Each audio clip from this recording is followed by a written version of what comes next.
Good morning everyone. Unfortunately अपन को इस platform से रूबरू होना पड़ रहा है। समय की रिक्वायरमेंट के हिसाब से अपन को इसी तरीके से जब तक हो सके पढ़ाई करनी पड़ेगी। Now the subject which we are going to start is considered to be one of the most complicated subject of the syllabus. ये पेपर नंबर 7 है सीए इंटरमीडिएट का, और आज से आपके ये सारे सेशंस जो होंगे आपके लिए एक्सट्रीमली इम्पोर्टेंट। ओके, सेशन पूरा देखना इम्पॉर्टेंट रहेगा बहुत ज़्यादा।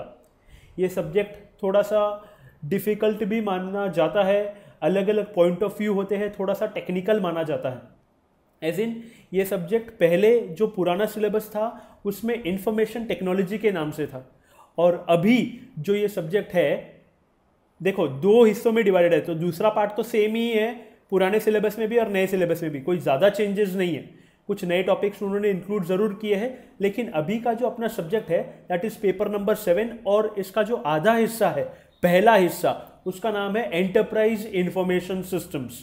अब ये 50 मार्क्स को बिलोंग करता है, और सेकेंड वाला स्ट्रैटेजिक मैनेजमेंट भी 50 मार्क्स को बिलोंग करता है। तो कहने का मतलब ये कि आखिर ये सब्जेक्ट अपन थोड़ा सा ये सेशन इंट्रोडक्शन की तरह लेते हैं और कोशिश करते हैं कि चीज़ें सारी समझे, कि जब हम सेशन शुरू करें तो आपकी किस तरीके से मानसिकता, क्या तैयारी, what all things you need to arrange near you so that you can start it in a proper way and complete it in a proper वे।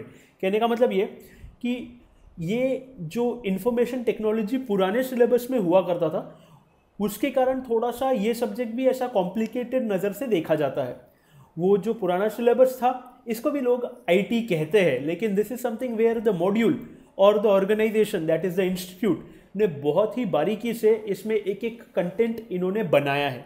पुराना जो सिलेबस हुआ करता था, जो इंफॉर्मेशन टेक्नोलॉजी था, उसमें कैसा था कि थोड़ी थोड़ी आपको ऊपर ऊपर से बात बताता हूँ। जैसे हार्डवेयर नामक चीज़ होती है, सॉफ्टवेयर नामक चीज़ होती है, ये टेक्नोलॉजी के जो भी एस्पेक्ट्स इंटरनेट के ऊपर होते थे ना, तो वहाँ पर वो चीज़ें उठाकर अपने मॉड्यूल में रख देते थे।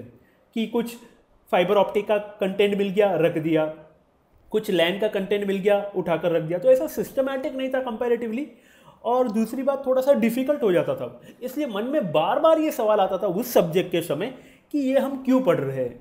Okay, that was a very important question and something which was not easy to answer as well at that time. लेकिन ये एंटरप्राइज इंफॉर्मेशन सिस्टम्स जो है, इसमें बहुत ही बारीकी से कंटेंट बनाया गया है, और आपके जो दूसरे सब्जेक्ट्स है अपने करिकुलम के, जैसे लॉ ले लो, ऑडिट ले लो, इन सारे सब्जेक्ट से इसको रिलेट करने की कोशिश की गई है। मैं आपको किसी तरीके से ये सब्जेक्ट बहुत अच्छा या बहुत बुरा ये नहीं बता रहा हूँ, आपको इस सब्जेक्ट का महत्व, इंपॉर्टेंस बताने की कोशिश कर रहा हूँ। तो लॉ का कंटेंट भी है इसमें, ऑडिट का कंटेंट भी है इसमें, सिस्टम्स आएंगे, टेक्नोलॉजी आएगी, सर्वर्स आएंगे। अब इतनी सारी चीज़ें, सर हमको क्या करना है ये सर्वर्स का, हमको क्या करना है ये टेक्नोलॉजी का। तो देखो, पहली बात तो ये जनरल बात अगर बताओ तो टेक्नोलॉजी नहीं होती तो आप मेरे से इस तरीके से या किसी से भी इस तरीके से पढ़ भी नहीं पाते। नॉर्मल स्कूल में भी अगर देखें तो एक हिस्ट्री पढ़ाने वाले टीचर, ज्योग्राफी पढ़ाने वाले टीचर को भी टेक्नोलॉजी आना ज़रूरी है। कंप्यूटर पढ़ाने वाले को हिस्ट्री ज्योग्राफी आना ज़रूरी नहीं है, टेक्नोलॉजी पढ़ाने वाले को। आप समझ रहे हो? तो it is definitely the need of the day. Nothing can survive, not even as a student we can study, and not even as an organization or as a teacher I can put my topic in front of you. Without technology it is not possible at all. So कहने का मतलब है कि ये तो चलो एक छोटी सी बात हो गई कि यार पढ़ना लिखना ये टेक्नोलॉजी के थ्रू, लेकिन अपना जो ये सिलेबस है इसमें बहुत सारे टेक्निकल एस्पेक्ट्स आते हैं अच्छे लेवल के एकदम। यानी कुछ कुछ ऐसे टॉपिक्स भी है जो मार्केट में अभी ट्रेंड चल रहा है, जो लोग सीखते हैं, पैसा देकर वो कोर्सेज करते हैं। आएंगे अपन धीरे धीरे उसके ऊपर एक एक चीज़, लेकिन कहने का मतलब ये कि जो ये कंटेंट है ये प्योरली अपने करिकुलम रिलेटेड मोड़ा तोड़ा गया है। यानी आप अगर सोचोगे कि हमको सर्वर्स और ये टेक्नोलॉजी और ये एनालिसिस और ये सिस्टम्स और ये केबल्स और ये डेटा सेंटर्स, ये सब क्यों पढ़ना, क्योंकि आपका आगे जाकर काम, अपना सिलेबस कहता है कि हर टॉपिक के बाद, सुनना मेरी बात ध्यान से, पूरी बात होने पर समझ में आता है, हर टॉपिक कहता है कि रिस्क, हर टॉपिक के बाद एक टॉपिक समझाया ना मॉड्यूल ने, उसके बाद रिस्क कंट्रोल, ऐसा कुछ चलता है। यानी आपको ये देखना पड़ेगा कि ये चीज़ जो ऑर्गेनाइजेशन में आपने लगाई है ना, जो भी टेक्नोलॉजिकल सिस्टम आपने लगाया है, उसमें क्या रिस्क हो सकता है और उसके कंट्रोल्स क्या हो सकते हैं, ये देखने की जिम्मेदारी आपकी। एक चीज़ जितना समझ में आए उतना समझना, धीरे धीरे अपन चलेंगे। मैं सिर्फ इंट्रोडक्शन बता रहा हूँ, इसका महत्व बता रहा हूँ। बहुत ज़्यादा इंपॉर्टेंस है इस सब्जेक्ट की, और इसको थोड़ा सा निग्लेक्ट भी किया जाता है, इसके कारण ये बहुत तकलीफ भी देता है। डेफिनेटली आगे अपन को ये सोल्यूशन नहीं मिलता कि इसको अपन क्लियर कैसे करें अगर अपन इसको ठीक से नहीं पढ़े तो कहने का मतलब ये कि जो अपन ऑर्गेनाइजेशन में इतने सारे सिस्टम्स लगेंगे ना, वो सारे सिस्टम्स के ऑडिट करने की जिम्मेदारी आपकी रहेगी।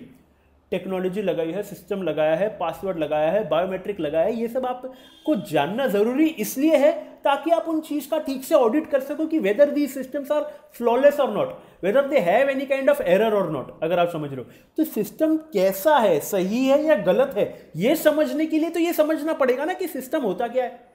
इसी हिसाब से अपने सिलेबस में हर चीज की, आर्टिफिशियल इंटेलिजेंस से लेकर छोटे से छोटे डेटा नामक शब्द की डेफिनेशन दी गई है, कंसेप्ट दिया गया है, लॉजिक दिया गया है। इंप्लीमेंटेशन करने को कोई नहीं बोलेगा, आपको कोई नहीं बोलेगा कल जाकर ये लो सिस्टम ठीक करने लग जाओ, ये लो सीपीयू खोलो, ये स्क्रू ड्राइवर लो, ये हार्ड डिस्क लो, इसको खोलो, इसको मदरबोर्ड को बिठाओ, ऐसा कुछ भी नहीं है। इफ अंडरस्टैंडिंग टेक्निकल है लेकिन जो रिलेटेड है ना वो है एक चीज। दूसरी बात, इसमें यूजुअली मार्क्स कई बार ऐसा होगा, शायद आपने सुना होगा डिफिकल्ट है, सुना होगा। अब मैं सिर्फ एक पॉइंट ऑफ व्यू रख रहा हूं। अरे डिफिकल्ट होने का कारण यह है कि यूजुअली इसको पढ़ा किस तरीके से जाता है कि समझो एक आंसर है, उसके 8 हेडिंग्स है, जिसका 8 पॉइंट्स है, उसमें वो 8 के 8 पॉइंट्स याद कर लिए जाते हैं, 8 के 8 एकदम वर्ड टू वर्ड। अब ये कर लिया आपने, आपके हिसाब से आपने तैयारी कर ली। अब अंदर का जो कंटेंट है वो भगवान जाने वाला लिख लिया, एज इन आपने जो अंदर का कंटेंट लिखा होगा ना वो शायद टेक्निकली सही हो, शायद गूगल के हिसाब से सही हो, इफ यू अंडरस्टैंडिंग, शायद और कोई बुक के हिसाब से सही हो, लेकिन अपने मॉड्यूल ओरिएंटेड नहीं रहा तो आपको मार्क्स नहीं मिलेंगे। आप समझ रहे हो, एक सवाल की 4 डेफिनेशन हो सकती है, चारों राइट हो सकती है। टेक्नोलॉजी की डेफिनेशन देखो बहुत सारी मिलेगी, लेकिन टेक्नोलॉजी की डेफिनेशन लॉ के हिसाब से देखो ना, ऑडिट के हिसाब से देखो ना, चार्टर्ड अकाउंटेंसी के करिकुलम के हिसाब से देखो ना, तब जाकर आपको आपकी डेफिनेशन मिलेगी। आप समझ रहे हो मैं क्या बोलना चाह रहा हूं? इसमें मार्क्स तभी मिलेंगे जब मॉड्यूल के हिसाब से लिखा हुआ रहे, जो मॉड्यूल अपनी जगह पर, इंस्टीट्यूट अपनी जगह पर एकदम सही है। और आप अपने हिसाब से क्या होता है, अपन लिखकर आ जाते हैं और मार्क्स नहीं मिले, मार्क्स मिले नहीं, मार्क्स दिए नहीं। ये कभी भी रीजन आता ही नहीं कि अरे मैंने शायद कहीं ना कहीं कोई कमी रखी होगी, या टीचर ने शायद कोई ना कोई कमी रखी होगी, यानी अपने पढ़ने में किसी ना किसी प्रकार की कमी रखी होगी। ये कहीं रिस्पॉन्सिबिलिटी दिखती नहीं है। और मुद्दा यही है, सामने वाला कोई आपका नुकसान करने के लिए आपको पर्सनली जानता थोड़ी, कोई राइवल थोड़ी आपका। तो कहने का मतलब है कि लिखना वही पड़ेगा जो मॉड्यूल में है। अब वो मॉड्यूल में, अरे यार, अब अगर मॉड्यूल में से नहीं लिखोगे तो मॉड्यूल ने क्या किया होता, बस टॉपिक देकर छोड़ दिया होता, ये लो आप पढ़ लो सिस्टम के बारे में, ये लो आप पढ़ लो प्रोसेस के बारे में, ये लो आप पढ़ लो मैनेजमेंट इंफॉर्मेशन टेक्नोलॉजी के बारे में, डेटा एनालिसिस के बारे में, इफ यूर अंडरस्टैंडिंग, ये लो आप पढ़ लो कोर बैंकिंग के बारे में, रिस्क के बारे में, रिस्क मैनेजमेंट के बारे में, जो भी टॉपिक्स है, थोड़े थोड़े शब्द से आपको वाकिफ करवा रहा हूँ। तो ऐसा अगर होता तो आपको टॉपिक देकर छोड़ दिया होता, and you write it according to the content you get across the globe, and if it is correct we would give you marks. That would have been the scenario, but the scenario is not like that. We need what is there in our module because we have written it in the module by taking a lot of efforts, and it is specific to your curriculum. We don't want you to become software engineers after completing this subject.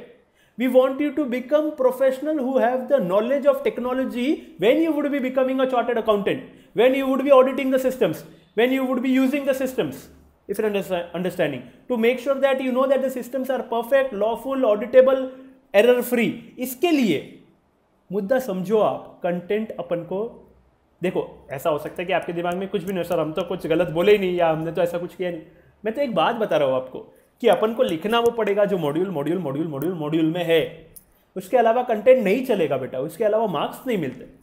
बहुत सारे certified answer sheets है मेरे पास, जो समय आने पर देखो technology के माध्यम से पढ़ा रहा हूँ तो साइड में स्क्रीन भी आती है, तो डेफिनेटली आपको मैं चीज़ें बहुत सारी दिखा सकता हूँ, वीडियोस भी दिखा सकता हूँ जो आपके सिलेबस रिलेटेड रहेंगे, और कुछ ऐसे आंसर शीट्स भी दिखा सकता हूँ जिसमें लिखा काफ़ी कुछ है और शायद सेंसिबल भी लगे, लेकिन मॉड्यूल ओरिएंटेड नहीं है। मॉड्यूल ओरिएंटेड नहीं होना यानी एग्जाम ओरिएंटेड नहीं होना, एग्जाम ओरिएंटेड नहीं होना यानी मार्क्स ओरिएंटेड नहीं होना, मार्क्स ओरिएंटेड नहीं होना यानी मार्क्स नहीं मिलना। आप समझ रहे हो? तो कुल मिलाकर अपन को इतना समझना ही है कि अपन को तो वही कंटेंट लिखना है जो अपने सिलेबस में दिया हुआ है।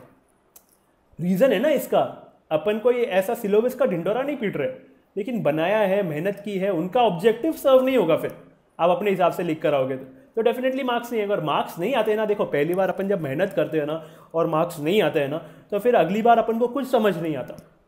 कुछ समझ नहीं आता है कि किस डायरेक्शन में आगे बढ़े, कितना पढ़े, फिर इधर से बुक ले ली, उधर से बुक ले ली, ये एमसीक्यू उठा लिए, ये शब्द उठा लिए, ये इतना थोड़ा थोड़ा फॉर्मेलिटी के एफर्ट्स कर लिए, and then those efforts are definitely not going to give you the marks. If you understand, it is direct. Marks is like directly efforts, marks directly proportional. अगर आप समझ रहे हो तो कुल मिलाकर अपन को मेहनत मॉड्यूल ओरिएंटेड ही करनी पड़ेगी, मॉड्यूल का कंटेंट ही याद करना पड़ेगा. आपका मेरा कंटेंट काम नहीं आएगा.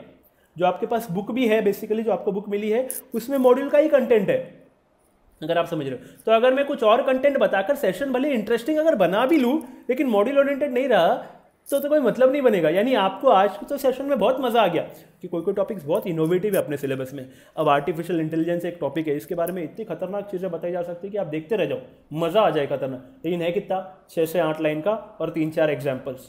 भाई मैं तो उसको उसके ओरिएंटेड रखूंगा ना.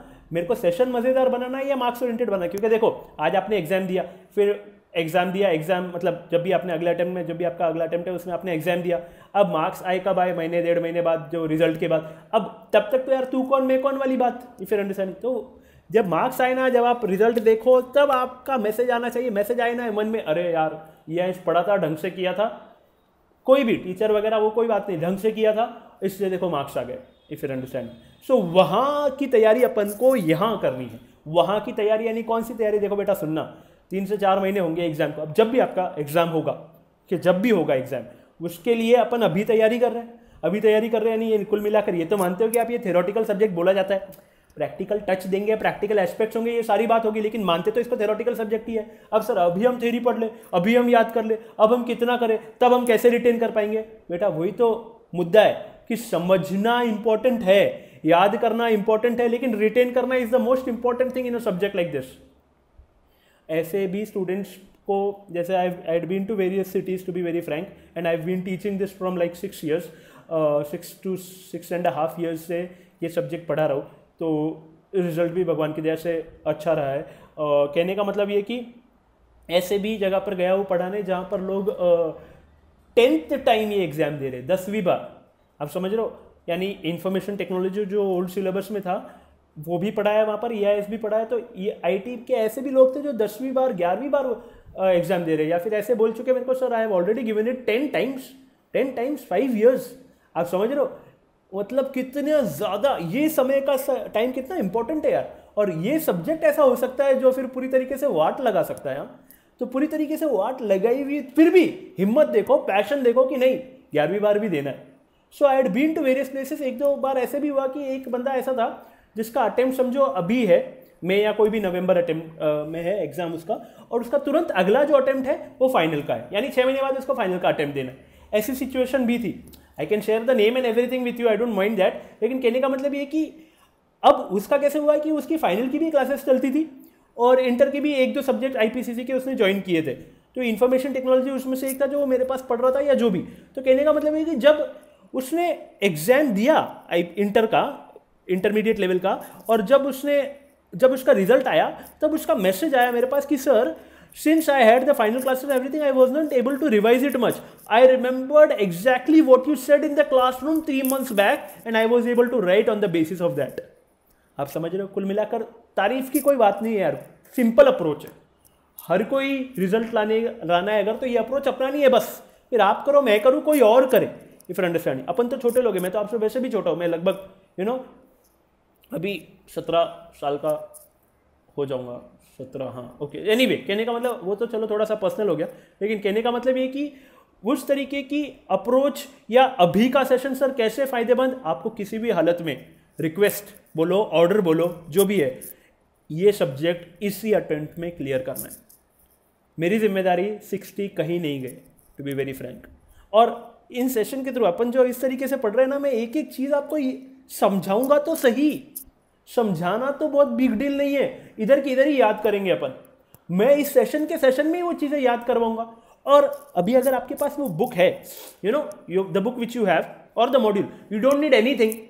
Just make sure you have a notebook and a pen or a pencil, whatever, pen would be preferred.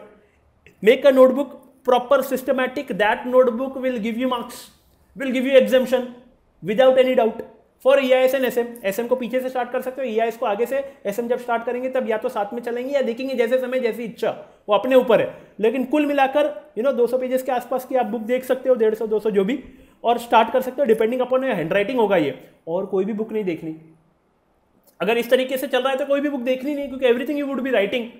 बताऊंगा आपको तरीका, बताऊंगा किस तरीके से होगा, आई एम सॉरी, लेकिन आप लर्न भी यहीं पर करोगे। मैं एक एक चीज का अगर आपको कोई डेफिनेशन बताता हूँ, कोई चीज बताता हूँ, तो मैं बार बार रिपीट कर आपको रिपीट करवाऊंगा। आप मेरे पीछे बोलोगे, आप वीडियो को भगाओगे नहीं, आप वीडियो को एंड तक देखोगे पूरा। मैं वीडियो के वॉच टाइम बढ़ाने की बात नहीं कर रहा हूं, मेरे को कोई यूट्यूब से पैसा नहीं मिल रहा है या कोई मीडियम से पैसा नहीं मिलेगा। YouTube completely dependent on watch time कितना होता है, उस हिसाब से आपको पैसा मिलता है, लेकिन उससे कोई लेना देना नहीं है। आप अगर बैठे हो, देख रहे हो, अगर आप रिसोर्सेस लगा रहे हो, अपना पैसा, अपना इंटरनेट पैक, अपने माता पिता की मेहनत, इच्छा, सपना, इफ यू अंडरस्टैंडिंग, सो वो पूरी तरीके से पूरा करने के लिए पूरे सेशन देखो बस। और ईमानदारी से अच्छे से सीधा बैठकर देखना, ऐसे ही बीच में भगा लिया, कुछ तो देख लिया, नहीं चलेगा, काम नहीं चलेगा, उतना भी मत करो फिर तो friends, because half hearted efforts do not work in such a subject. कसम से बोल रहा हूँ, झूठ नहीं बोल रहा आपसे मैं। और मैं कोई किसी प्रकार की तारीफ वगैरह बात नहीं, लेकिन ये सब्जेक्ट है ना, बाद में बहुत तकलीफ देता है, समझ रहा है। यानी यार मैंने आपको बोला ना 10-10 अटेम्प्ट, ऐसे लगेगा उन लोगों को अगर आप देखोगे ना जो 10वीं बार या 11वीं बार दे रहे, ऐसे लगेंगे 2 बच्चों के पिताजी है वो, सच्ची में बोल रहा हूँ कसम से, ऐसी सिचुएशन है।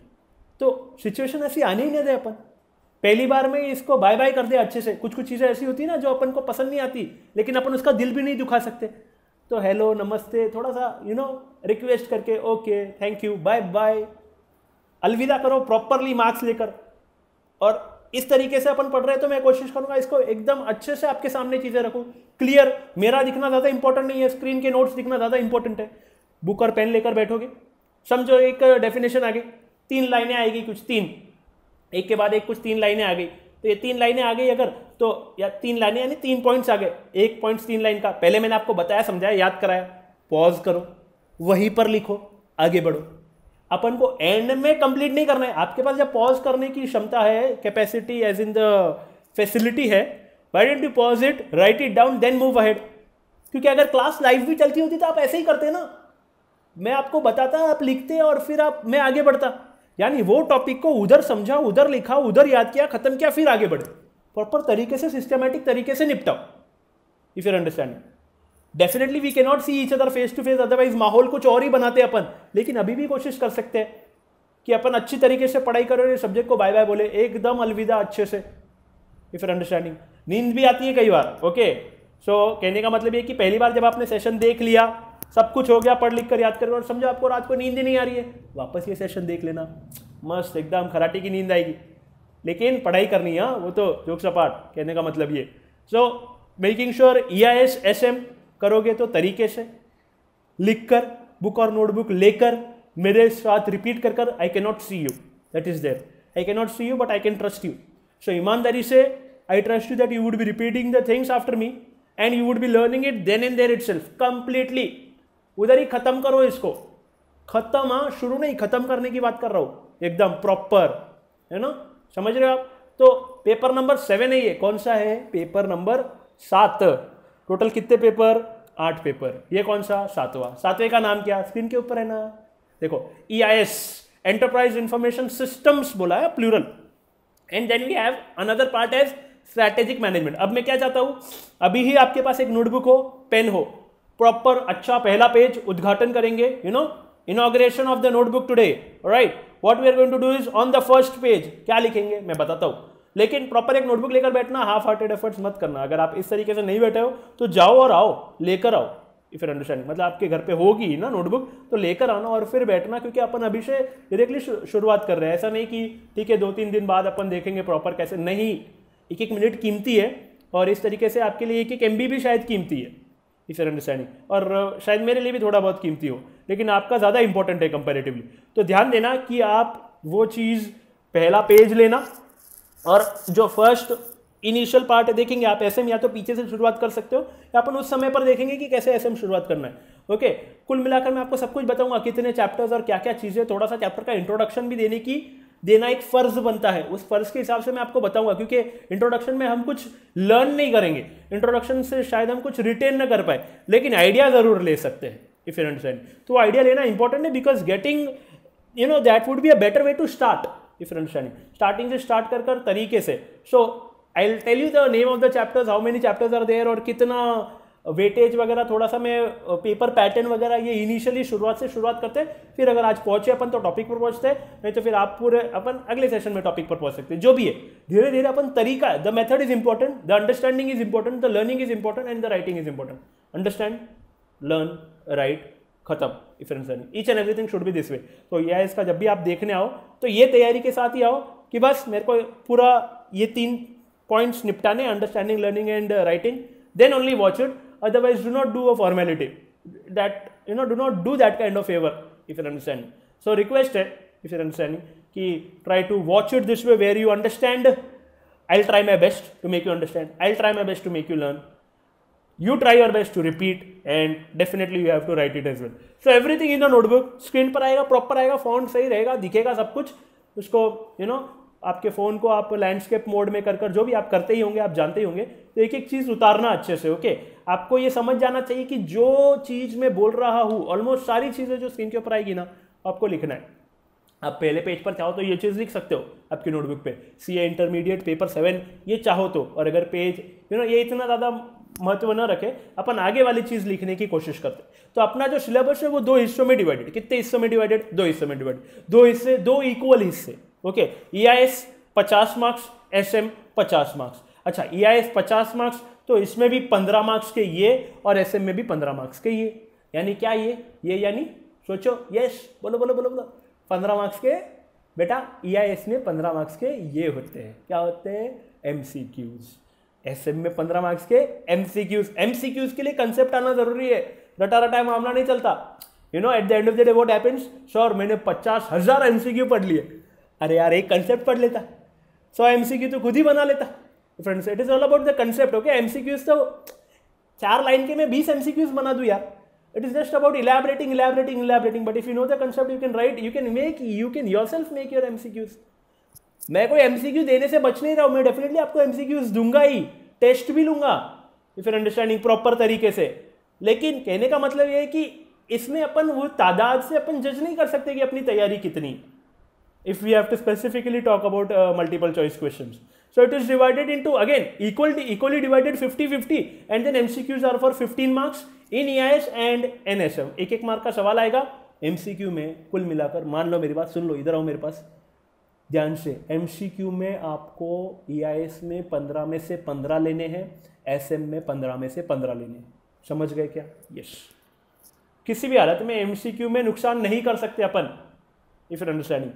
उसमें अपन को मैक्सिमम पूरे मार्क्स उठाने ही है, और इतने ज़्यादा मुश्किल नहीं होते। अगर आपने कंसेप्ट पढ़ लिया है ना, तो भी डिफिकल्ट होगा ऐसा नहीं। पढ़ लिया है तो फिर मस्त का एकदम चुटके वाला मामला, एकदम मस्त जाएगा आपका पेपर, देखना ईमानदारी से।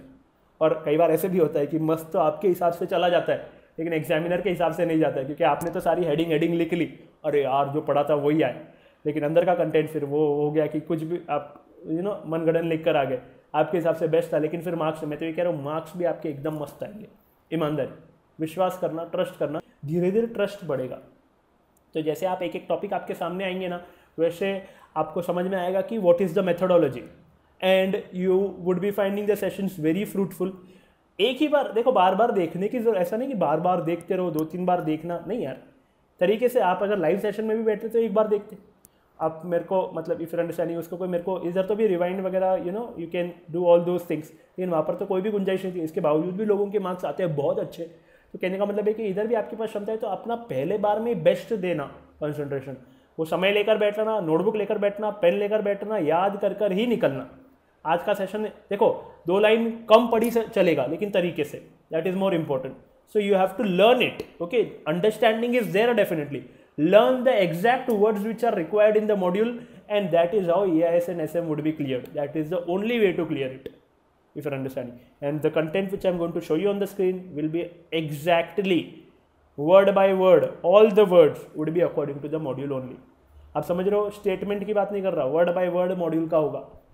आपके पास जो बुक है ना उसमें भी मॉड्यूल का ही कंटेंट है, रीअरेंज किया, ये टॉपिक बाद में, ये टॉपिक पहले, ये चीज़ें रह सकती है, कंटेंट अंदर का आप छेड़खानी कर नहीं सकते बेटा, if you understand, just to make it interesting और just to make it you know like sound like मुझे आता है इसलिए मैं ये बता रहा हूँ, ये वाली बात काम नहीं करेगी ना।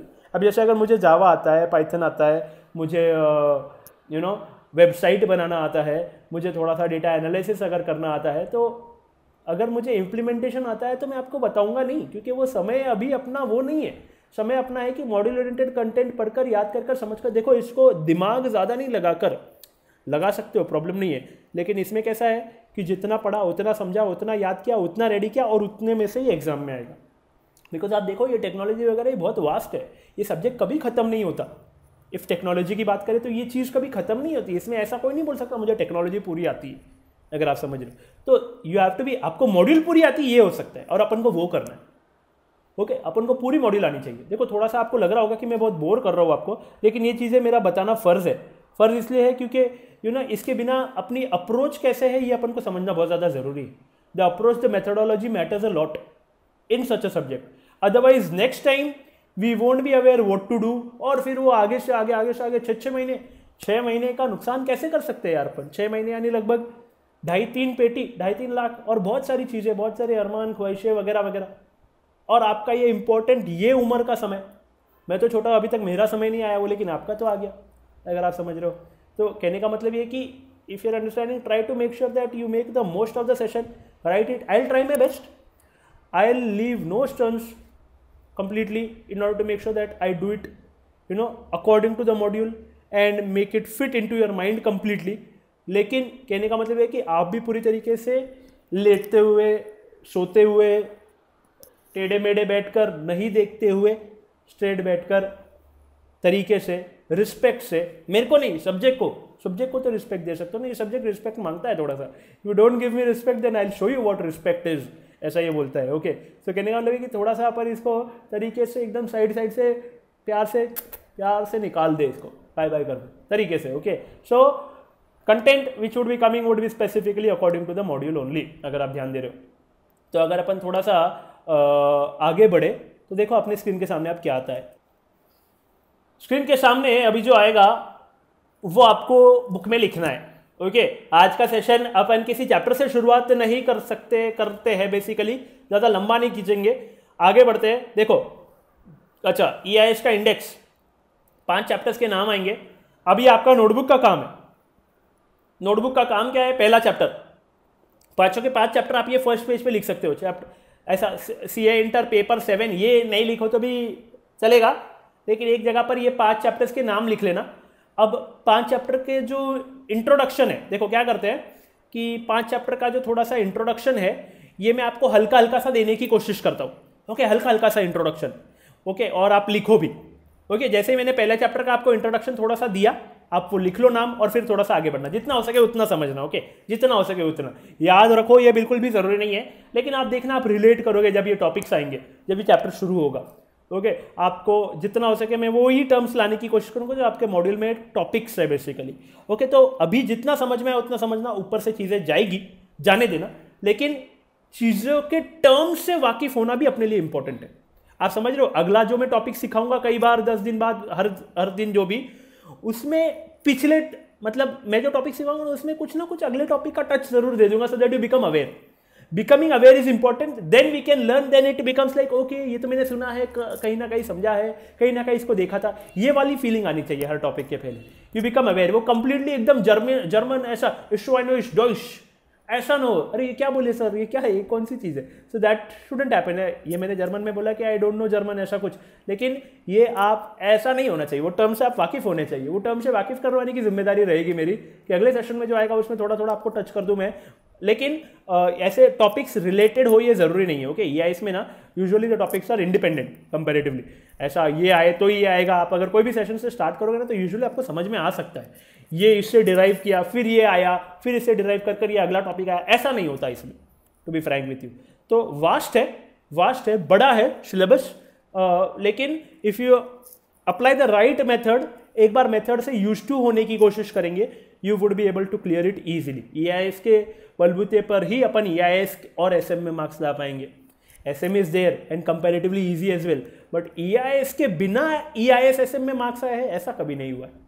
आप समझ रहे हो, ये प्रायोरिटी कंपैरेटिवली इसकी ज़्यादा है, इसमें मार्क्स आएंगे तो उसका महत्व बनता है, if you understand. So that would B, SM would be like an icing on the cake, but this cake is important, अगर आप समझ रहे हो। तो 5 चैप्टर के नाम लाते हैं स्क्रीन के ऊपर एक एक करके। पहला चैप्टर सुनना ध्यान से, डैन पहला कौन सा है, ऑटोमेटेड बिजनेस प्रोसेसेस इसका नाम है। क्या करूं इसका सर, नाम का तो क्या, नाम में क्या रखा है, ठीक है थोड़ा सा बताता हूं आपको, मुद्दे पर आएंगे जब अपन पढ़ेंगे। सर नाम में तो याद भी करें नहीं करें, मत करो याद, कोई नहीं, ये टॉपिक्स आने वाले आपको ऑटोमेटिकली याद होगा। ऑटोमेटेड बिजनेस प्रोसेस का मतलब है कि बिजनेस के प्रोसेसेस, जिसमें बिजनेसेस में पहले पीपल हुआ करते थे, प्रोसेस हुआ करते थे, आज के पीपल और प्रोसेस को मिलकर एक तीसरी चीज जुड़ गई जिसको बोलते हैं टेक्नोलॉजी, और उसके बिना बिजनेसेस चल नहीं सकते। तो टेक्नोलॉजी का समावेश, इंटीग्रेशन, ये इस चैप्टर में बात होगी। अगर आप टेक्नोलॉजी ला रहे हो तो उसमें आपके बिजनेस में क्या रिस्क आएंगे, उसके लिए क्या कंट्रोल लगा सकते हो, उसकी बात होगी। एंटरप्राइज में रिस्क कैसे मैनेज करोगे, उसकी बात होगी, अगर आप समझ रहे हो। तो ये सारी बातें इस चैप्टर रिलेटेड होगी कि टेक्नोलॉजी आने के कारण कैसे तो आप टेक्नोलॉजी लाओगे, उसके फायदे क्या, उसमें रिस्क क्या, उसके कंट्रोल्स क्या, अगर समझ रहे हो। फिर एक चीज भी आती है जिसको बोलते हैं अपन, एक प्रैक्टिकल एस्पेक्ट होगा इस चैप्टर में जो हम बेसिकली ड्रॉ करेंगे, जो 6 मार्क्स का सवाल बनता है एग्जाम में, समझ में आए तो समझना, फिलहाल ऊपर से जा सकती है बातें। That is something which is known as flow chart, very important, very, उसके भी क्वेश्चन है ना, देखो फ्लो चार्ट भी, दुनिया में हजारों प्रकार के फ्लो चार्ट होते हैं, आपके क्वेश्चन होंगे आपके करिकुलम रिलेटेड, आपके चार्टर्ड अकाउंटेंसी रिलेटेड। तो सर मैंने तो फ्लो चार्ट पहले ही पढ़ रखा है, आपको देखना पड़ेगा कि मॉड्यूल के हिसाब से किस तरीके से, पहले पढ़ रखा है नहीं रखा है उससे कोई फर्क नहीं पड़ेगा, अपन 0 से शुरुआत करेंगे और 0 से आगे बढ़ेंगे, चाहे आपको कितना भी टेक्नोलॉजी का नॉलेज हो, जितना यहाँ इस सिलेबस में जहाँ तक जाना है ना वहीं तक जाएंगे। आपको एडिशनल पता है अपने पास रखना, मॉड्यूल में लिखकर भी मत आना एग्जाम में, किसी में सिर्फ नाम दे दिया समझो बिजनेस इंटेलिजेंस यही लिखकर आना, ये शब्द, ये आपको इलैबोरेट नहीं करना है, भले आप जानते हो, not needed, but you need to elaborate what is there in the module, if you understand. अपना ज्ञान, आपका ज्ञान, मेरा ज्ञान एडिशनल नहीं चाहिए, be specific, be concise, be according to the module and you get the marks. ठीक है, पहला chapter. Second chapter is something which is known as financial and accounting systems. अब सुनना, ऊपर से जाएगी चीजें, ऊपर से, ओके, पकड़ोगे तो भी नहीं रुकेगी अब, लेकिन अपन आगे देखेंगे। ये चैप्टर से अपन शुरुआत करेंगे, पहले अपन चैप्टर नंबर 2 से शुरुआत करेंगे। ये चैप्टर में we are going to look at something known as, सुनना ध्यान से, एक सिस्टम होता है जिसको बोलते हैं सेंट्रलाइज सिस्टम, जिसको बोलते हैं ERP। बहुत ही तगड़ा टॉपिक है, तगड़ा, आज के ऑर्गेनाइजेशन में सबके लिए ये नीड है। मतलब इतना अच्छा है ना आपका सिलेबस, माँ कसम, ERP के बारे में बता रहा है, यानी लोग इसके पैसे लेते हैं बाहर सिखाने के। SAP नामक ERP मिलता है, एक ऑर्गेनाइजेशन है SAP नामक जो ERP बनाती है ये सॉफ्टवेयर, और लोगों को ट्रेनिंग देने के पैसे लेते हैं। आपको ये सब्जेक्ट भी सिखाया जा रहा है, आपके मार्क्स भी मिलेंगे, आपको डिग्री भी मिलेगी, और आप ये नॉलेजेबल भी बनोगे, क्योंकि कोई भी ऑर्गेनाइजेशन आज ERP के बिना टिक ही नहीं सकती।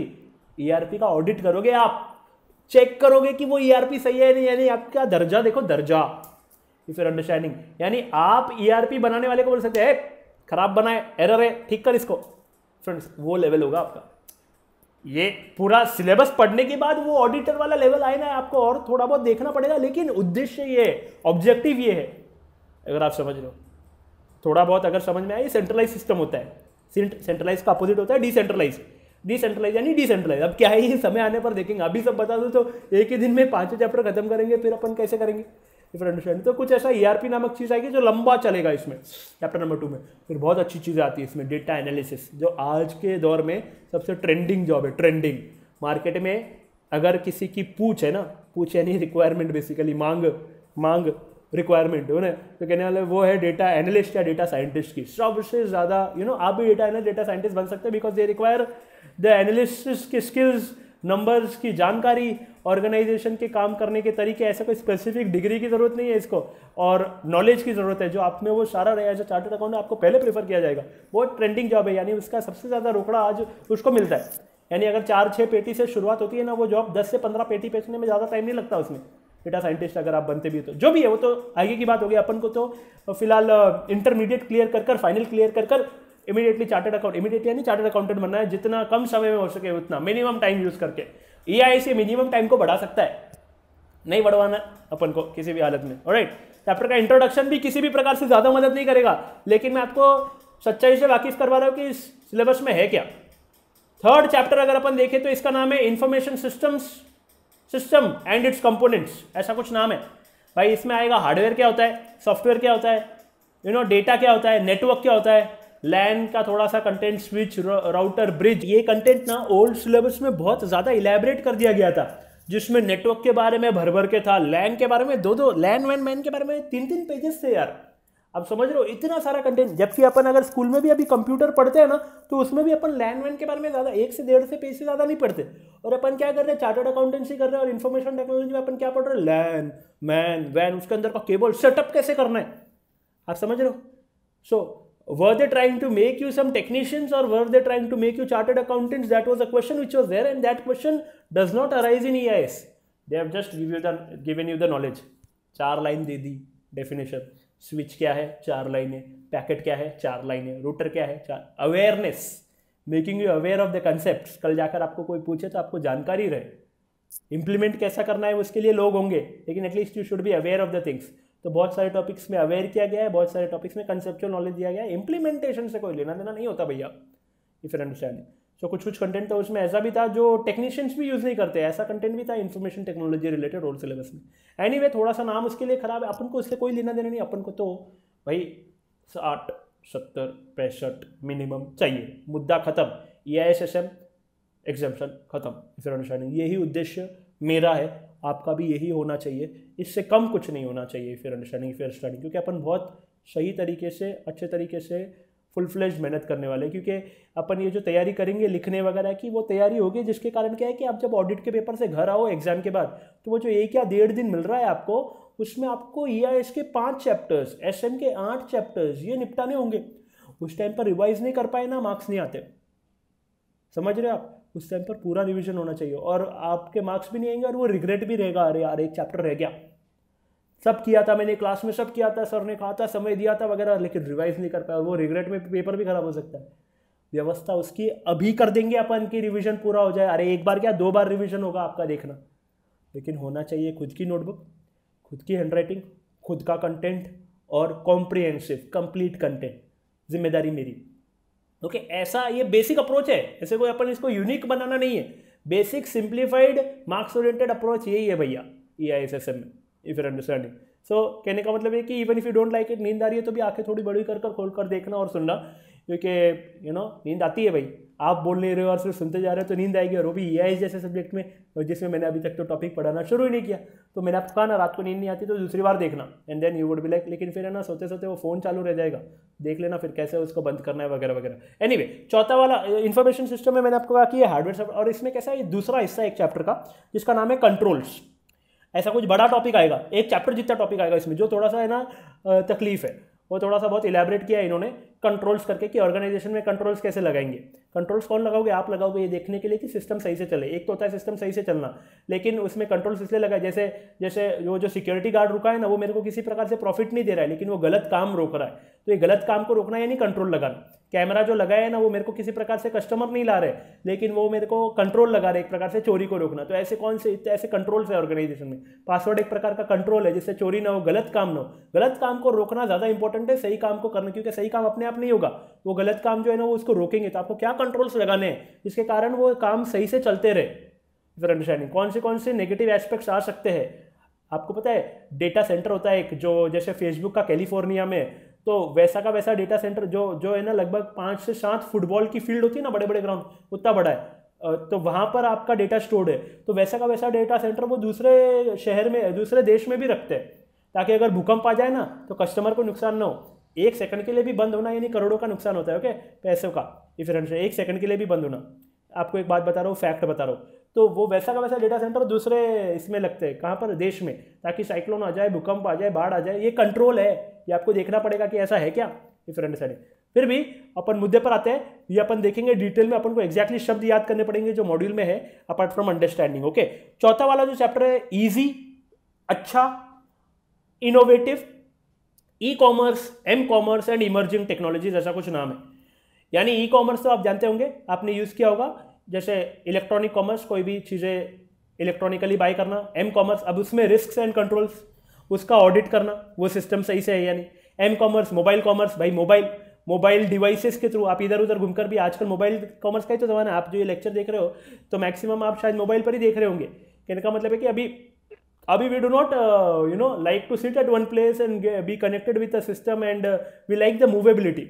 लेकिन हाँ, आपको बैठना तो पड़ेगा। अभी अगर आपको ये चीज़ें लिखनी है तो वो वाली एक बात अलग होगी, लेकिन कोई भी चीज़ खरीदना बेचना, स्विगी जोमेटो, ये सारा इलेक्ट्रॉनिकली हो रहा है। और यूजुअली अपन स्विगी जोमेटो के तो सिर्फ ऐप ही है, तो आप एम कॉमर्स का ज़माना है, इफ यू अंडरस्टैंड, ट्रेंड की बात कर रहा है। ई कॉमर्स एक प्रकार से पुराना हो गया, जो सिस्टम के थ्रू होता है। एम में इलेक्ट्रॉनिक मोबाइल के थ्रू होना is something which is considered to be a trend today, और उसका एक अलग से टॉपिक अपने सिलेबस में। Emerging technology is very innovative.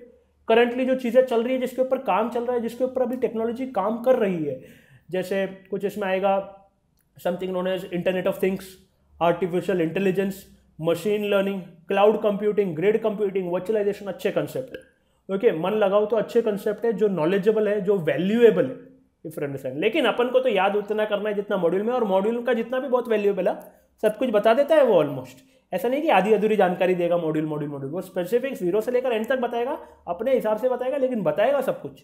तो ये चौथा चैप्टर इसकी बात करता है। तो इमर्जिंग टेक्नोलॉजीज, ये जो तीसरा वाला हिस्सा है, यूजुअली बहुत इंपॉर्टेंट रहता है। मैं बताऊंगा आपको इंपॉर्टेंस कितनी, वेटेज कितना, क्वेश्चन किस प्रकार से घुमाते हैं थोड़ा बहुत। लास्ट चैप्टर इज लाइक सबसे इंपॉर्टेंट, आज दुनिया में सबसे इंपॉर्टेंट कोई चीज़ है जिसके कारण इंसान उसके ऊपर सबसे ज़्यादा ट्रस्ट करता है। अपने दोस्त की बात नहीं कर रहा हूँ, we are talking about something जहाँ पर अपन ब्लाइंडली ट्रस्ट करते हैं। जिंदगी की सबसे बड़ी पूंजी जो अपना पैसा है, अपन घर पे भी नहीं रखते, अपन वहाँ पर रखते हैं, वो उसके ऊपर पूरा चैप्टर है आपके पास, which is something which is known as core banking system. Core banking system अपन बैंक्स के बारे में, उसमें रिस्क एंड कंट्रोल, उसमें टेक्नोलॉजी के बारे में, उसमें जो इंटरनेट बैंकिंग का सर्वर है, उसमें जो एटीएम का सर्वर है, उसमें जो लोन का प्रोसेस है उसके रिस्क एंड कंट्रोल्स, उसमें जो क्रेडिट कार्ड है, उसमें जो मनी लॉन्ड्रिंग है, उसमें जो इंफॉर्मेशन टेक्नोलॉजी एक्ट है, जो कानून है, और बैंक्स में किस तरीके के आईएसओ के सर्टिफिकेशन होने चाहिए। अभी कुछ भी बात समझ नहीं आई होगी, लेकिन ये सारी चीज़ें होगी। सो अच्छा कंटेंट मैं मानता हूँ बार बार पढ़ाओ तो भी मज़ा आता है, तो एक बार पढ़ने में तो डेफिनेटली मज़ा आएगा, राइट। मेरी पूरी कोशिश रहेगी। ओके, कोई भी डाउट रहे आप मैसेज कर सकते हो, और क्या करना, मेरा नंबर होगा ग्रुप में, तो आप क्या कर सकते हो, वो नंबर के ऊपर आप ये कंटेंट आपको बुक में उतारना है। ओके, आपने वो चैप्टर ये लिख दिया, नहीं लिखा कोई बात नहीं, क्या बोलते हैं उसको, पेपर 7, लेकिन ये कंटेंट आपको बुक में उतारना है, नोटबुक में proper, and then you have to send it to me. You have to send it to me regularly. You would be sending it to me, and I would be checking. If I have any issues, I would be reverting. Okay, I would be sending you a message that please correct this. So please send it to me. इतना लिखा है ना, ये भी send करना ईमानदारी से, ये 5 चीज़ें, सो दैट क्या तरीके से तरीका बने। धीरे धीरे we would be standardising this method.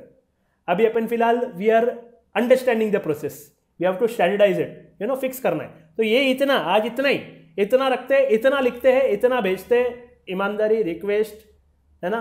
तो कहने का मतलब है कि आगे अपन अगले पार्ट में एक पेपर पैटर्न देखकर अपन एक चैप्टर की तरफ बढ़ेंगे, जैसे समय, जैसे व्यवस्था। Send it to me, you have any doubts you can message. Okay, I hope you have understood the things. You can watch this session regularly so that you understand what is this subject about. Okay, what should be the approach, how important is it is, and how can it be important subject for scoring as well.